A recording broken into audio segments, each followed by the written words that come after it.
সম্প্রতি অনুষ্ঠিত হয় ৪৭তম আন্তর্জাতিক বইমেলা। প্রত্যেকবারের মতো এবছরেও বইমেলায় নিষিদ্ধ করা হয় প্লাস্টিক। বই কিনলে প্লাস্টিকের পরিবর্তে কাগজ অথবা কাপড়ের ব্যাগ ব্যবহার করেন বিক্রেতারা। বই কেনা বা চিত্র সংগ্রহ করলে কোনোটার ক্ষেত্রেই আমরা প্লাস্টিকের ব্যাগ দিই না, আমরা নিজেরা ব্যক্তিগতভাবে কাপড়ের ব্যাগ দিচ্ছি।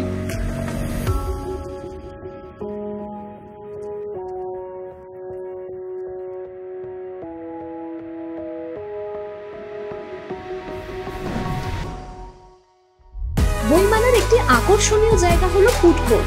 সেখানেও দেখা যায় সিঙ্গেল ইউজ প্লাস্টিকের পরিবর্তে পরিবেশ বান্ধব কাঠের চামচ এবং কাগজের প্লেট ব্যবহার করতে।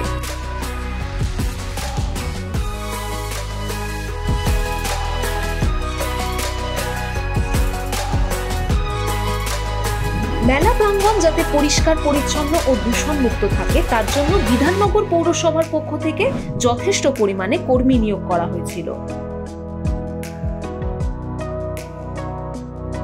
এবং রোজ সকালে ওয়াটার স্প্রিংকলারের মাধ্যমে জল ছিটিয়ে মেলা প্রাঙ্গণ পরিষ্কার করা হতো। এর পাশাপাশি সমগ্র মেলা জুড়ে ছিল প্রচুর ডাস্টবিনের ব্যবস্থাও।